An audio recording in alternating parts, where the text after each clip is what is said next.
출애굽기 28장. 너는 이스라엘 백성들 가운데서 내 형 아론과 아론의 아들들인 나답, 아비후, 엘르아살, 이다말을 불러 나를 섬기는 제사장으로 삼아라. 너는 내 형 아론이 입을 거룩한 옷을 짓되 품위 있고 아름다운 예복을 지어야 한다.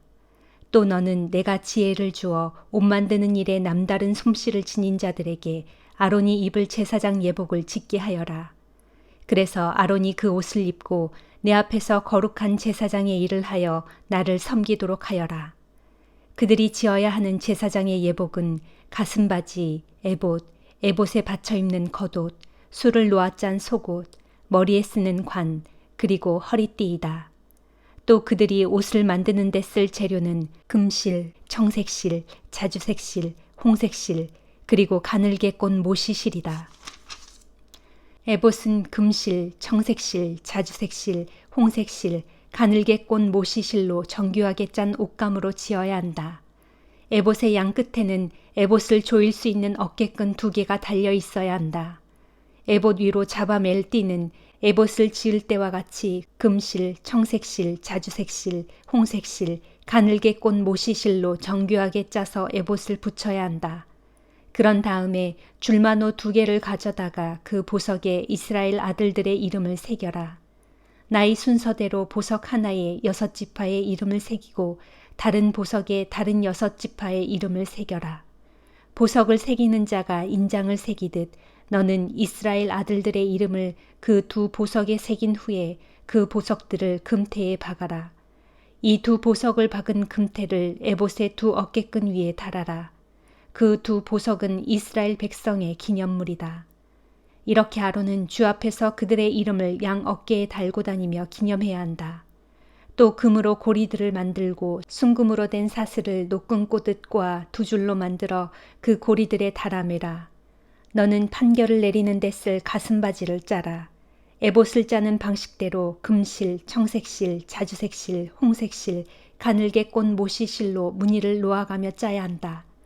2 겹으로 네모나게 가슴바지를 만들어야 하는데 길이와 너비가 각각 한 뼘이 되게 하여라. 그리고 보석 12개를 4줄로 가슴바지에 끼워 박아라. 첫째 줄에는 홍옥수와 황옥과 취옥을, 둘째 줄에는 홍옥과 청옥과 백수정을, 셋째 줄은 풍신자석과 마노와 자수정을, 넷째 줄에는 감람석과 줄마노와 벽옥을 박아야 한다. 또 이 보석들은 모두 금태에 끼워 박아 넣어야 한다. 보석이 12개인 까닭은 이스라엘의 아들들이 12명이기 때문이다. 보석마다 이스라엘 12지파의 이름들을 하나씩 인장처럼 새겨 넣어라. 순금으로 꼬아 만든 사슬을 가슴바지 위에 붙이고 금고리 2개를 만들어 가슴바지 양쪽 끝에 달아라. 또 순금으로 모아 만든 2 사슬을 가슴바지 양쪽 끝에 붙인 2 금고리에 매고 그 2 순금 사슬의 다른 쪽 2 끝은 에봇의 어깨끈 앞쪽에 매도록 하라. 금고리 2개를 만들어 가슴바지의 양쪽 끝, 곧 에봇의 양옆구리 안깃에 달아라. 금고리 2개를 또 만들어 에봇의 어깨끈 양쪽 앞자락 가장자리에 가까운 에봇띠 조금 위쪽에 달아라. 청색실로 꼰 줄을 가슴바지의 고리들과 에봇의 고리들에 꿰어 가슴바지가 에봇띠보다 조금 위쪽에 자리 잡아 에봇에서 떨어지지 않도록 하여라. 아론이 성소에 들어갈 때는 이스라엘 12 아들들의 이름이 기록되어 있는 판결 가슴바지를 가슴에 달고 들어가야 한다. 아론이 성소에 들어갈 때마다 나 주가 그것을 보고 이스라엘의 12지파를 영원히 잊지 않을 것이다. 판결 가슴바지 속에는 우림과 둠밈을 항상 넣어두어라. 그래서 아론이 주 앞으로 들어갈 때마다 우림과 둠밈이 항상 가슴 위에 있게 하라. 주 앞에서 이스라엘 백성들의 소송 사건 등을 판결할 때 아론이 나의 뜻을 물어볼 수 있도록 이 가슴바지를 항상 가슴 위에 달고 있어야 한다. 너는 에봇에 받쳐 입는 겉옷을 청색 옷감으로 만들어라. 옷감 한가운데에 머리를 집어넣을 수 있도록 구멍을 내고 그 구멍 가장자리를 갑옷기처럼 누벼서 찢어지지 않게 하여라. 청색실, 자주색실, 홍색실을 엮어 석류 모양으로 술을 만들어 그 겉옷 가장자리에 돌아가며 달고 또 금방울을 만들어 그 석류 모양의 술 사이사이에 달아라. 곧 금방울과 석류를 금방울 하나 석류 하나 금방울 하나 석류 하나 식으로 겉옷 가장자리를 빙 돌아가며 달아라. 아론이 주를 섬기러 성소에 들어갈 때나 성소에서 나올 때 항상 이 겉옷을 입어 거기에 달려있는 금방울 소리가 들리게 하여라. 그래야 아론이 죽지 않을 것이다. 너는 순금으로 패를 만들어 그 패 위에 인장 반지를 새기듯 주께 성결이라고 새겨넣고 그 패를 청색 실을 꼰 끈으로 관 앞쪽에 붙여라. 아론은 이 성패를 항상 이마에 달도록 하여라. 이스라엘 백성들이 거룩한 예물을 주께 드릴 때 잘못 드리는 죄를 범하게 되면 아론이 그 책임을 져야 한다. 그 패가 항상 아론의 이마에 붙어 있으면 주께서 이스라엘이 드리는 거룩한 예물을 기꺼이 받아주실 것이다. 너는 가는 모시실로 속옷을 짜라. 또 가는 모시실로 관을 만들고 또 술을 놓아 띠를 만들어라. 너는 아론의 아들들이 입을 속옷을 만들고 예복에 맬 허리띠와 머리에 쓸 관도 만들어라. 그래서 그들이 품위 있고 아름답게 보이게 하여라. 이 예복을 내 형 아론과 아론의 아들들에게 입힌 다음 그들에게 기름을 부어 성별한 후에 제사장의 직임을 맡겨라. 그래서 그들이 제사장의 일을 하면서 나를 섬기게 하여라. 또 아론과 그의 아들들이 그들의 맨살을 가릴 수 있도록 가는 모시실로 속바지를 만들되 그 속바지는 허리부터 넓적다리까지 닿게 하여라. 아론과 그의 아들들이 만남의 장막으로 들어갈 때나 성소에서 이를 보려고 제단 가까이 다가갈 때는 이 속바지를 반드시 입게 하여라. 그래야 그들이 맨살을 드러내는 죄를 짓지 않게 되어 목숨을 잃는 일이 없을 것이다. 이는 아론과 그의 후손들이 대대로 지켜야 할 규정이다. 요한복음 7장. 이 일이 있은 후 예수께서는 갈릴리 지방을 두루 돌아다니셨다. 유대인들이 자신을 죽이려고 했기 때문에 예수께서는 일부러 유대 지방을 피하신 것이다. 그런데 유대인들의 축제인 초막절이 다가오자 예수의 동생들이 와서 예수께 말했다. 형님은 이곳을 떠나 유대로 가셔야 합니다. 그래야 형님의 제자들이 형님이 행하시는 기적들을 보게 될 것이 아닙니까? 이런데 숨어서 일하시면 누가 형님을 알아보겠습니까? 어차피 이런 일을 할 바에는 형님이 위대하시다는 사실을 세상에 증명해 보이란 말입니다. 예수의 동생들이 이런 말을 한 것은 그들조차도 예수를 믿지 않았기 때문이었다. 그러자 예수께서 동생들에게 말씀하셨다. 안 된다. 지금은 내 때가 아니다. 너희들이야 때를 가릴 필요가 없겠지. 세상 사람들이 너희를 미워하지는 않는다. 그러나 세상 사람들은 나를 미워한다. 그것은 그들이 악을 행하고 있다고 내가 증언하기 때문이다. 너희는 명절을 지키러 예루살렘에 올라가거라. 하지만 나는 이번 명절에는 올라가지 않겠다. 아직 내 때가 되지 않았기 때문이다. 이 말씀을 하시고 예수께서는 갈릴리 지방에 그대로 머무르셨다. 예수의 동생들이 모두 명절을 지키러 올라가자 예수께서도 사람들의 눈에 띄지 않게 몰래 예루살렘에 올라가셨다. 명절 기간 동안 유대인 지도자들은 예수를 잡아가려고 누구 예수를 본 사람이 없느냐 하고 묻고 다녔다. 예루살렘에 모여든 사람들은 예수에 대해 이러쿵저러쿵 수군거렸다. 어떤 이들은 예수를 훌륭한 분이라고 했고 어떤 이들은 민중을 기만하는 사람이라고 했다. 하지만 유대인 지도자들이 두려웠기 때문에 아무도 예수에 대하여 드러내놓고 말하지는 않았다. 명절 기간이 절반쯤 지났을 무렵 예수께서는 성전 뜰에 들어가서 무리를 가르치기 시작하셨다. 유대인들은 예수의 말씀을 듣고 크게 놀라워하며 말했다. 이 사람은 배운 적이 없는데도 어떻게 저런 것들을 터득했을까? 예수께서 말씀하셨다. 나의 가르침은 내 것이 아니라 나를 보내신 분에게서 온 것이요. 당신들 가운데 누구든지 참으로 하나님의 뜻을 행하려는 사람이 있다면 그 사람은 내 가르침이 하나님으로부터 온 것인지 아니면 내가 내 마음대로 말하는 것인지를 알 수 있을 것이요. 누구든지 자기의 생각대로 말하는 사람은 그 자신의 영광을 추구하는 사람이요. 그러나 자기를 보내신 분의 영광을 위해 일하는 사람은 참된 사람이며 그 사람에게는 거짓된 것이 없소. 모세가 당신들에게 율법을 주지 않았소? 하지만 당신들 가운데 누구도 율법을 지키는 자가 없소. 당신들은 어찌하여 나를 죽이려고 하시오? 그러자 사람들이 말했다. 당신은 분명 귀신 들렸소. 대체 누가 당신을 죽이려 한단 말이오? 예수께서 말씀하셨다. 당신들은 내가 한 가지 기적만 행해도 모두가 놀라고 있소. 그러나 당신들도 할례에 대한 모세의 율법에 따라 안식일에 할례를 베풀고 있지 않소. 사실 할례에 대한 전통은 모세가 정한 것이 아니라 그 이전의 조상들에게서 비롯된 것이다. 이처럼 당신들의 자녀들이 안식일에 할례를 받는 것이 안식일에 관한 율법을 어기는 것이 아니라면 내가 안식일에 사람의 몸을 고친다고 해서 당신들이 어찌 내게 분개하는 것이오. 겉모양만 보고 판단하지 말고 올바른 표준으로 공정한 판단을 하시오. 그때 몇몇 예루살렘 사람들이 수군거렸다. 유대인 지도자들이 죽이려고 하는 사람이 바로 이 사람이 아닌가. 그런데 이 사람이 여기에서 터놓고 공공연히 가르치고 있는데도 그들이 아무 말도 못하고 있는 것을 보니 그들도 이 사람이 그리스도라고 내심 결론을 내린 것이 아닌가. 하지만 우리는 이 사람이 어디서 왔는지 다 알고 있다. 그러나 정말 그리스도가 오실 때는 그가 어디서 오는지 아무도 모를 것이 분명하다.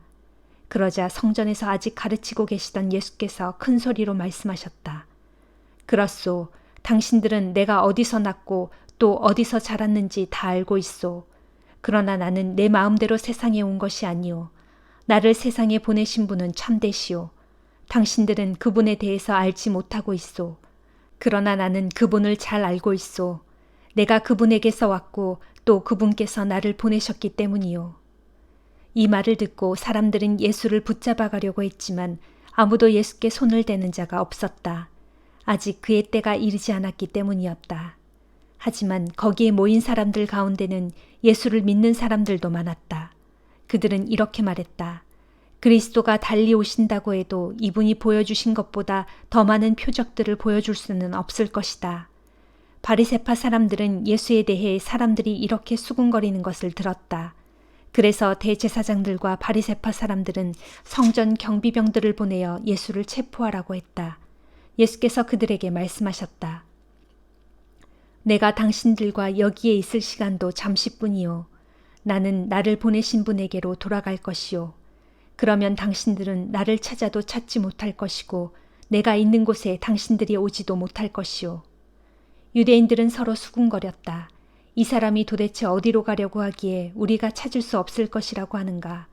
유대인들이 흩어져 사는 헬라로 가서 헬라 사람들을 가르칠 셈인가? 또 자기를 찾아도 찾지 못할 것이다 라느니 자기가 있는 곳에 우리는 가지 못할 것이다 라는 말은 대체 무슨 뜻인가? 명절의 마지막 날 예수께서 일어나 사람들에게 큰 소리로 말씀하셨다. 누구든지 목마른 사람은 다 내게로 와서 마시십시오. 나를 믿는 사람은 성경에 기록된 말씀대로 그의 안에서 생명수가 강같이 흘러나올 것입니다. 이것은 훗날 예수를 믿는 사람들이 받게 될 성령을 두고 하신 말씀이었다. 하지만 그때는 아직 예수께서 하늘의 영광 가운데로 돌아가시기 전이어서 성령이 사람들에게 임하지 않았다. 이 말씀을 듣고 군중 가운데 더러는 이분은 틀림없이 그 예언자시다라고 말했다. 그러자 어떤 사람들은 이분이야말로 그리스도시다라고 했고 또 어떤 사람들은 어떻게 갈릴리에서 그리스도가 나올 수 있단 말인가. 성경을 보면 분명 그리스도는 다윗의 혈통을 쫓아 다윗이 살던 베들레헴에서 태어날 것이라고 하지 않았던가 라고 말했다. 이렇게 예수를 두고 사람들의 의견이 여럿으로 갈라졌다. 그리고 그들 중에는 예수를 붙잡아 가려고 하는 사람들도 있었지만 아무도 예수께 손을 대지는 못했다. 성전 경비병들이 맨손으로 그냥 돌아오자 대제사장들과 바리새파 사람들이 호통을 쳤다. 왜 그 자를 잡아오지 않았느냐?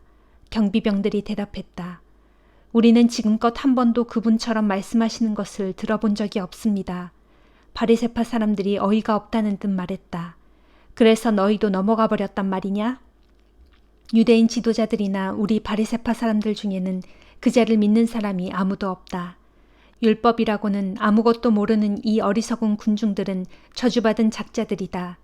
그때 남몰래 예수를 찾아간 일이 있던 유대인 지도자 니고데모가 그들 중에 섞여 있다가 입을 열었다. 우리 율법으로는 어떤 사람을 판결하기 전에 먼저 그 사람의 말을 들어보거나 그 사람이 행한 일을 알아보도록 되어 있지 않소. 그러자 바리새파 사람들이 빈정거렸다. 당신도 갈릴리 출신이요? 성경을 자세히 살펴보시오.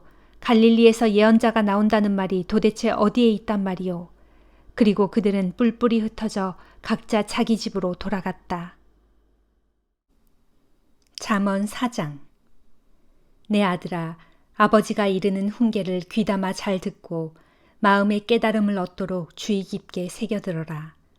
내가 선하게 사는 길을 일러줄 테니 너희는 나의 가르침을 저버리지 말아라.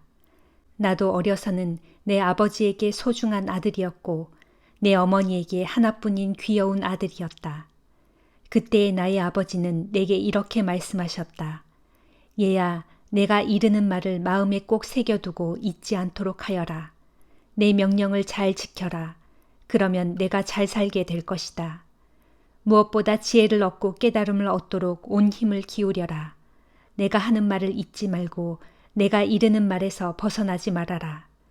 지혜를 외면하지 말아라. 그러면 지혜가 너를 보호해 줄 것이다. 지혜를 사랑하여라. 그러면 지혜가 너를 애지중지 보살펴 줄 것이다. 무엇보다 지혜가 가장 소중하니 반드시 지혜를 얻어라. 내가 가진 모든 것들을 다 바쳐서라도 깨달음을 얻도록 하여라. 지혜를 소중히 여겨라. 그러면 지혜도 너를 높여줄 것이다. 지혜를 붙잡아 가슴에 고이 품어라. 그러면 지혜가 너를 존귀하게 만들어줄 것이다. 진실로 지혜가 내 머리 위에 아름다운 화관을 씌워주고 영광스러운 면류관을 내게 선물해 줄 것이다. 내 아들아, 내 말을 귀담아 잘 듣고 내 마음속에 받아들여라. 그러면 이 땅에서 내가 장수할 것이다. 내가 내게 지혜의 길을 가르쳐 주었고 너를 올바른 길로 이끌어 주었으니 그대로 살아가면 내가 걸을 때에 내 걸음에 거칠 것이 하나도 없고 내가 달려갈 때에 넘어지는 일이 전혀 없을 것이다. 내가 내게 일러주는 교훈을 굳게 붙잡고 하나라도 놓치지 말아라. 그것은 내 생명이나 마찬가지므로 단단히 간수하여라. 악한 자들의 길에는 아예 발을 들여놓지 말고 못된 짓을 행하는 자들의 길로 다니지 말아라. 그런 길은 못 본 척 피하고 행여 지나가지도 말며 재빨리 발길을 돌리도록 하여라. 그런 자들은 악을 행하지 않고는 잠을 이루지 못하고 누군가를 해코지하지 않으면 잠을 설치는 자들이다. 그들은 악한 짓으로 빵을 만들어 먹고 폭력으로 술을 빚어 마신다. 의로운 자의 길은 동틀 무렵의 햇살 같아서 대낮이 될 때까지 점점 더 밝게 빛나지만 악한 자의 길은 캄캄한 밤길 같아서 부딪혀 넘어져도 자기들이 무엇에 걸려 넘어졌는지조차 알지 못한다. 내 아들아, 내가 하는 말을 귀담아 잘 듣고 내게 이르는 말을 가슴에 새겨두어라. 내 말에서 잠시도 한눈을 팔지 말고 그 말을 마음속 깊이 담아두어라. 내가 이르는 말을 깨닫는 사람은 그 말이 생명이 되고 그의 온 몸을 건강하게 해줄 것이다. 무엇보다 내 마음을 잘 지켜라. 내 마음에서 생명의 샘이 흘러나오기 때문이다. 악하고 추한 말은 입에 담지도 말고 남을 속이는 거짓된 말은 아예 입 밖에도 내지 말아라. 내 두 눈은 똑바로 앞만 바라보고 다른 이상한 데 한눈을 팔지 말아라. 발 디딜 곳을 잘 살펴서 항상 올바로 걷고 내 모든 길을 곱고 흐트러짐 없이 확실히 하여라. 중심을 잘 잡아 오른쪽으로든 왼쪽으로든 치우치지 말고 내 발길을 모든 악에서 끊어버리도록 하여라. 갈라디아서 3장. 갈라디아 사람들이여, 왜 그리 어리석은 것입니까? 십자가에 못 박히신 예수 그리스도의 모습이 여러분의 눈앞에 선한데도 도대체 누가 여러분을 미혹했습니까? 여러분에게 한 가지만 묻고 싶습니다. 정녕 여러분은 율법을 지켜서 성령을 받은 것입니까? 아니면 복음을 듣고 믿었기 때문에 성령을 받은 것입니까? 여러분은 왜 그렇게 어리석습니까? 처음에는 성령으로 시작했다가 결국에는 인간적인 노력으로 의롭다 인정받으려 애쓰고 있으니 말입니다. 여러분은 복음을 위해 그렇게 고난을 당하고서도 이제 와서는 모든 것을 헛된 일로 만들어버릴 작정입니까? 정말로 그 모든 고난이 헛일이었단 말입니까?